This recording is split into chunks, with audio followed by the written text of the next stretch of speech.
और आपके प्रश्नों से सबको लाभ हुआ और प्रभु जी ने बड़े सुंदर उनके उत्तर दिए।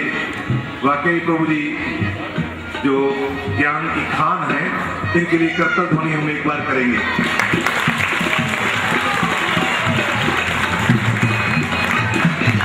हमारे बीच में प्रवेशवाही प्रभु जी पधारे हैं, कृपया करके मंच पर आए और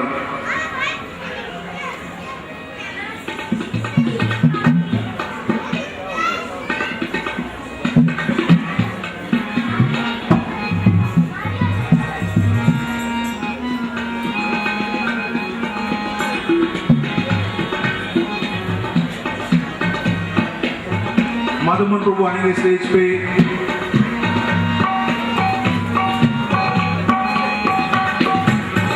प्रीतम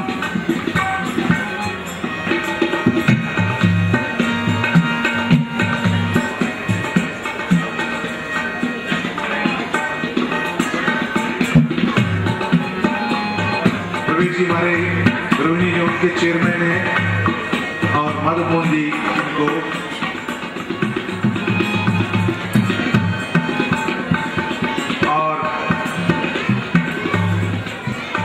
जैसे आप सभी को जानकारी है, ये हम कार्यक्रम जो भागवत कथा का कर रहे हैं, इसका उद्देश्य है रोहिणी मंदिर का निर्माण। और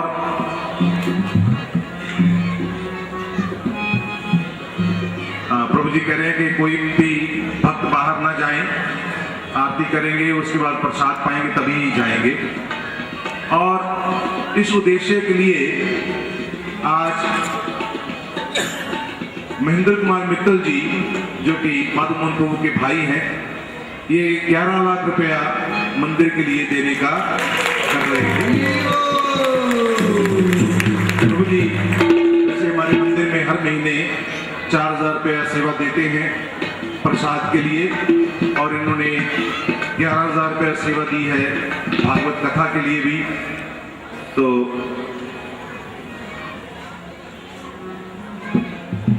और कपूर प्रभु जी इनको आशीर्वाद देंगे।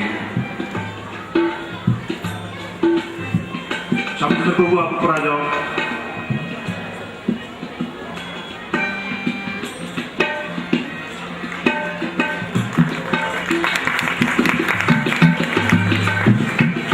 केशवराव प्रभु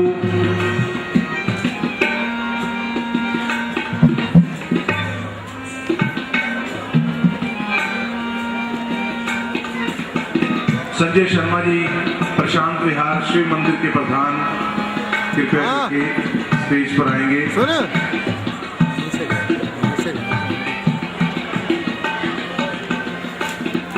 इसके बाद जयकुमार बंसल जी स्टेज पर पधारे।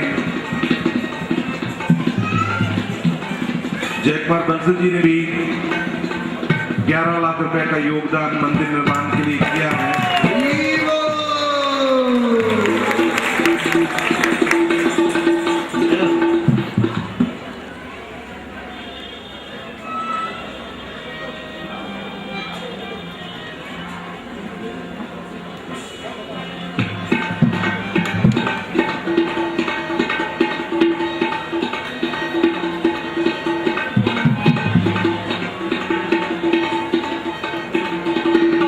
जयकुमार बंसल जी एक बार फिर करतल ध्वनि करेंगे जयकुमार बंसल जी के लिए।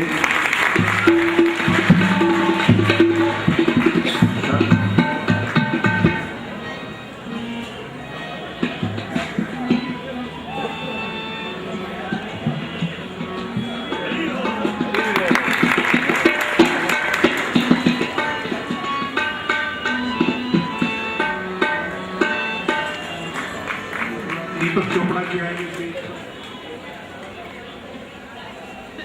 इन सभी ने मंदिर निर्माण में सहयोग किया है, इनके लिए करतल ध्वनि करिएगा सभी।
सतीश गुप्ता जी, देवेंद्र तायल जी और झा जी।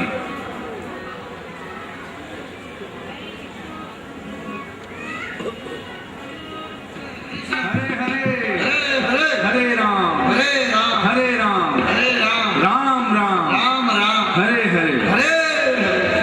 देखिए, जैसे कि बताया गया है कि जो श्रीमद् भागवत कथा या जो हमने जगन्नाथ रथ यात्रा निकाली, उसके पीछे उद्देश्य है प्रचार का, सभी सोल्स को भगवान से अट्रैक्ट कराने का। इसके अलावा क्योंकि रोहिणी में मंदिर बनने जा रहा है और बहुत सुंदर कंस्ट्रक्शन ऑलरेडी स्टार्टेड है, तो आप लोगों से प्रार्थना है कि आप सभी लोग एक 2 मिनट हमें दीजिए। मैं एक छोटी सी कथा के साथ इसको बताना चाहूंगा। ये कथा हमने पढ़ी थी आज से कुछ दिन पहले। हम लोगों ने सुना है कि अजामिल की कथा में अजामिल बहुत बड़ा पापी था और जब उसको यम के दूत लेने आए तो विष्णु दूतों ने रोक दिया। ऐसी ही कथा पौराणिक कथा है जिसमें पता चलता है कि एक चोर था जो अपने परिवार का भरण पोषण चोरी के द्वारा करता था और काफी लंबे समय तक जब उसको कुछ अच्छा हाथ नहीं लगा तो घर वाले दुखी हुए, परेशान हुए, भूखे मरने लगे। तो एक दिन वो जो है चोरी के लिए निकला, लेकिन काफी समय तक जब उसको हाथ नहीं लगा तो एक जगह थक कर बैठ गया और वहां पर कुछ तीर्थ यात्री आए और वहां पर बैठ कर कुछ बातें करने लगे। उन्होंने बातें क्या की कि हम लोग जिस जगह से आ रहे हैं वो इतनी सुंदर जगह है, इतना सुंदर मंदिर है, भगवान ने इतना सुंदर श्रृंगार है, भगवान को सर पर मुकुट है, सोने की चेन है, हीरे जड़ित उनकी करधनी है, नाना प्रकार के ऐश्वर्य के उसने व्याख्यान किया। चोर के कान खड़े हुए और उसने कहा, भगवान आपने ही मुझे इस काम में डाला है, तो आप मैं जो हूँ आप ही के पास आ रहा हूँ अपने परिवार का भरण पोषण करने के लिए, तो मुझे माफ करना। ये चोर चला गया उस मंदिर में जहां पर कि भगवान ने इसे पहना हुआ था और जैसे ही मंदिर में प्रवेश किया तो क्या देखता है, इतना सुंदर मंदिर है लेकिन बाईं ओर एक बहुत बड़ा पत्थर अपनी जगह से हिला हुआ है। उसके मन में क्या आया, अरे इतना सुंदर मंदिर है और ये पत्थर यहाँ से हटा हुआ है, किसी की नजर भी नहीं पड़ी, कितना गंदा लग रहा है। तो जब जिस रास्ते से वो आया था उस रास्ते में बरसात हुई थी, पैरों में कीचड़ भी लगा था और उसने क्या किया, अपने पैरों से सारे कीचड़ को निकाला, उस पत्थर पर लगाया और तुरंत उसी स्थान पर रख दिया जहां से कि वो हटा हुआ था। अंदर गया, भगवान का द्वार खोला तो भगवान के शरीर पर सुंदर आभूषणों को देखकर, भगवान का सुंदर श्रृंगार देखकर सबसे पहले तो उसने प्रणाम किया और भगवान से माफी मांगी कि जो कार्य मैं करने जा रहा हूं वास्तव में गलत है, और सारे आभूषणों को उतारा, पोटली में बांधा, जाने से पहले फिर प्रणाम किया और उसके बाद पश्चाताप भी किया और फिर वहां से निकल पड़ा। जाते जाते जिन दीवारों को फांदता हुआ जा रहा था, अचानक पैर फिसला और धड़ाम से नीचे गिरा और मंदिर के सारे गार्ड इकट्ठे हो गए और उन्होंने उस चोर को पकड़ लिया और जब देखा उसके पास वो सारी चीजें हैं जो कि भगवान ने पहनी हुई थी, तो चोर को जो है खूब पिटाई करना शुरू किया, खूब मारा उसको और उस चोर ने वहीं प्राण त्याग दिया। ज्यादातर लोग ऐसे ही करते चोरों के साथ। हमें लगता है कहानी यहाँ खत्म हो गई, लेकिन नहीं, चोर के मरने के तुरंत बाद वहां पर यम के दूत पहुंच गए उसको लेने के लिए और जैसे ही पकड़ के खींचने लगे तभी वहां पर विष्णु दूत आ गए और उन्होंने कहा, ठहरो, तुम इसे नहीं ले जा सकते। यमदूतों ने कहा, तुम कौन हो? उन्होंने कहा, हम विष्णु दूत हैं। तो उन्होंने कहा, आप हमें रोक क्यों रहे हो? कहते, इसलिए रोक रहे हैं क्योंकि ये हो सकता है चोर हो, इसने जीवन में पाप किए हो, लेकिन इसने आज भगवान को प्रणाम किया है, इसलिए इसके सारे पाप समाप्त हो गए। कहते, लेकिन आज इसने भगवान के घर में चोरी की है, ये तो छोटा मोटा पाप नहीं है, इसलिए इसे हमारे साथ जाना होगा। उसने कहा, चोरी करने के बाद फिर पश्चाताप किया और भगवान से फिर माफी मांगी, इसलिए इसकी ये चोरी वाला पाप भी माफ हो।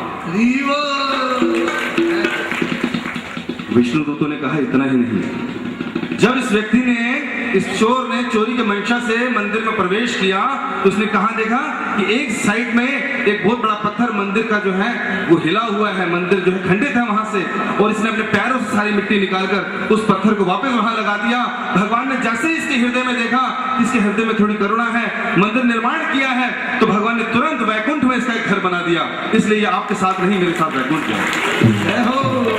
भगवान ने उसके छोटे से कार्य को भी क्या ले लिया, मंदिर निर्माण में सहयोग मान लिया। उसी तरह आज इस्कॉन रोहिणी एक सुंदर मंदिर बनने जा रहा है। हम लोग घरों से बाहर निकलते हैं, इधर उधर देखते हैं, जगह जगह पर हम लोगों को शराब के ठेके नजर आते हैं, पान मसाले की दुकानें नजर आती हैं। वो सब जगह मिलती हैं जहां से हमारी चेतना को दूषित करने के लिए बहुत सारे स्थान हैं, लेकिन मंदिर की आवश्यकता पड़ती है हमारी चेतना को शुद्ध करने की। इसलिए हम लोग अपनी आने वाली जनरेशंस को बड़ी बड़ी स्काईस्क्रेपर बिल्डिंग्स दे रहे हैं, बड़े बड़े मॉल्स दे रहे हैं, ऐशो आराम की हर वो चीज दे रहे हैं जिससे कि वो लोग भगवान को भूल जाएं। लेकिन एक ऐसी भी चीज देनी चाहिए जिससे कि उन्हें सदैव भगवान याद आए और उनके आने वाली जनरेशन भी जो है उनका सच में फायदा हो सके। इसलिए वो महानुभाव है जिन लोगों ने आज यहाँ पर भगवान के मंदिर निर्माण में सहयोग दिया, और वो सब जो देंगे इस मंदिर में। हम लोग बड़े मंदिर कितने लोग गए, आप लोगों से हाथ खड़ा कीजिए। East of Kailash temple, very good. हो सकता है आप सब लोगों ने जिन्होंने हाथ खड़ा किया वहां पर कोई सहयोग ना दिया हो, लेकिन जिन्होंने सहयोग किया वो हो सकता है अपने घर बैठे हों, लेकिन इतने हजारों लोगों के द्वारा मंदिर में दर्शन, प्रसाद और ज्ञान लेने की वजह से जो भक्ति कर रहे हैं उसका लाभ भी उन लोगों को पहुंच रहा है जो घर बैठे हुए। जय। इसलिए ऐसी अपॉर्चुनिटी बार बार नहीं आएगी, once in a lifetime. Rohini का अपना हमारा सबसे बड़ा घर बन रहा है जहां हमारे मन की, हमारे हृदय की शुद्धि होगी, हमारे मन का शुद्धिकरण होगा, हमें शांति मिलेगी। और आने वाली जनरेशन कल को ये ना बोले कि आपने एक बहुत बड़ा पार्क दिया हमारे खेलने कूदने के लिए जहां पर गड़बड़े होती रहती है, आप लोगों ने हमें पार्क दिया, हम लोगों को नाना प्रकार के हुक्का पार्लर्स दिए जहां पर हमें कैंसर होता है, आप लोगों ने हमें ये दिया वो दिया, लेकिन वो जगह नहीं दी जहां से हमारा हृदय शुद्ध होता हो। तो कल को हम लोग अपनी आने वाली जनरेशन को शक्ल दिखा सकें, उनको बोल सके कि हम लोगों ने आपके लिए एक सुंदर मंदिर निर्माण किया है। इसलिए हम सबको चाहिए कि उस मंदिर में हम लोग निर्माण करें, सहयोग करें। और मंदिर में निर्माण के लिए सहयोग देने के लिए हर व्यक्ति के पास भगवान ने इतनी सहूलियत दी है। हमें याद है पंजाबी बाग मंदिर में एक बूढ़ा व्यक्ति रिक्शा लेकर आता था, दुनिया भर का कूड़ा उठाता था, मैला कुचैला था, तब मंदिर घुसता था जब मंदिर बंद हो जाता था। लेकिन मैं देखता था कि वो अपनी इस जगह से कुछ निकालता था और 10-20 रुपए मंदिर में डालता था हुंडी बॉक्स में। भगवान उसके 10-20 रुपए से भी प्रसन्न है। क्यों? क्योंकि वो व्यक्ति अपनी योग्यता के अनुसार कुछ न कुछ सेवा कर रहा है। हर व्यक्ति को भगवान ने योग्यता दी है, कोई ये नहीं कह सकता मैं गरीब हूं। भगवान ने कहा पत्रम पुष्पम फलम तोयम, मुझे पत्ता पुष्प इत्यादि भी दे दोगे तो भी प्रसन्न हो जाऊंगा। हर व्यक्ति को अपनी योग्यता के अनुसार भगवान की सेवा करनी चाहिए, और भगवान के इस मंदिर निर्माण कार्य में आप सब लोग सहयोग दे सकते हैं। और नाना प्रकार की हमारे पास योजनाएं हैं। कोई व्यक्ति भगवान के लिए ईंटों का दान दे सकता है, कोई सरिये का दान दे सकता है, कोई सीमेंट दे सकता है, कोई 1 स्क्वायर फीट जिसमें कि सब कुछ इंक्लूड है वो दे सकता है, कोई लोग लाइफ मेंबरशिप इस्कॉन के लेकर उस तरह दान दे सकते हैं, कुछ लोग पांडव सेवा कर सकते हैं, कुछ लोग एक मंदिर में एक कमरे का निर्माण कर सकते हैं। हमारे वहां पर कई सेमिनार्स होंगे, कई ऐसे रूम्स होंगे जहां पर प्रचार कार्य होगा। इस्कॉन मंदिर केवल प्रचार के लिए बनाए जाते हैं, इसलिए पूरे विश्व भर में एक मंदिर नहीं है। श्रील प्रभुपाद जी ने अपनी प्योरिटी से 108 मंदिर खड़े किए और आज लगभग ये 550 से भी ज्यादा हो चुके हैं। तो आप लोगों से प्रार्थना है कि आप सब लोग सोचें, समझें, अपनी योग्यता को देखें और उसके आधार पर भगवान के मंदिर निर्माण में सहयोग दें। आप लोगों से प्रार्थना है इसको जरूर करें, ताकि भगवान हम जिस घरों को बना रहे हैं बड़े 24-36 फीट के या मीटर्स के, 50 मीटर के, 200 मीटर के, ये सब टेम्पररी है और एक दिन किसी और को देना पड़ेगा, ये क्षतिग्रस्त हो जाएगा। लेकिन भगवान अगर हम लोग यहाँ पर मंदिर बनाते हैं तो भगवान हमारा भी घर बनाएंगे। कहाँ? वैकुंठ में। तो आप सबको चाहिए कि वैकुंठ का वीजा लीजिए और वहां जाइए। धन्यवाद। हरे कृष्णा।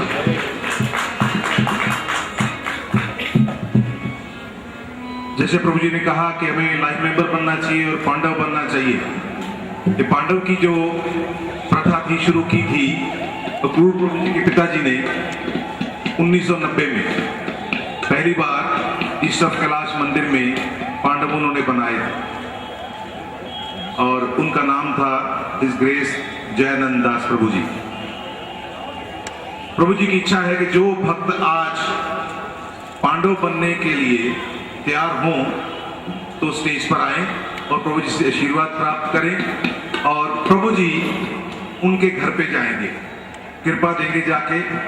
और ऐसा मौका कभी कभी आता है कि एक संत घर पे आए और हमें आशीर्वाद दे जाएं और हमारा धाम को वास हो।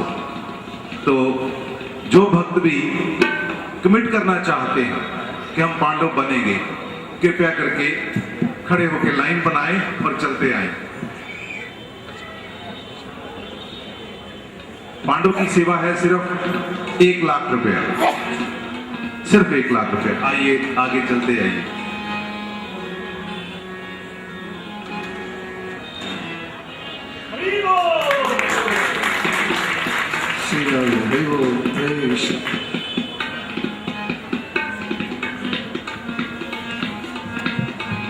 राशि आप इसकी कभी भी दे सकते हैं। आप इसको 10,000 से शुरू कर सकते हैं, 5 से कर सकते हैं।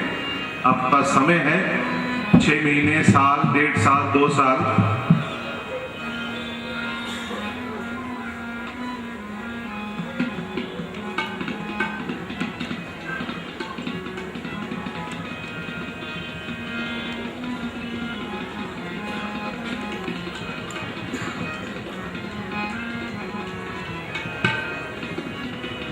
हरे कृष्णा। तो केसी बंसल जी, सुभाष जी ऑलरेडी हम लोगों को भगवान की कृपा से बहुत सहयोग कर रहे हैं। और इसके अलावा अगर और कोई व्यक्ति हमें सहयोग करना चाहे तो जिन लोगों को आप जानते हैं उनके थ्रू भी कर सकते हैं या आज यहाँ पर आके भी कर सकते हैं, नाम लिखा सकते हैं। अब हम लोग जो है यहाँ पर आरती शुरू करेंगे ताकि सब लोगों का समय वेस्ट ना हो। आप सब लोग आरती करेंगे और उसके बाद यहाँ प्रसाद की व्यवस्था भी होगी। हरे कृष्ण।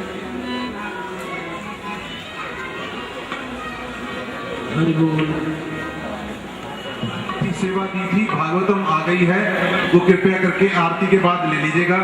और जो नहीं ले पाए कल और लेना चाहते हैं वो अपना नाम अभी लिखा दीजिएगा। डिस्काउंटेड प्राइस पे मिल रही है भागवतम 3001 रुपए में। हरे कृष्ण।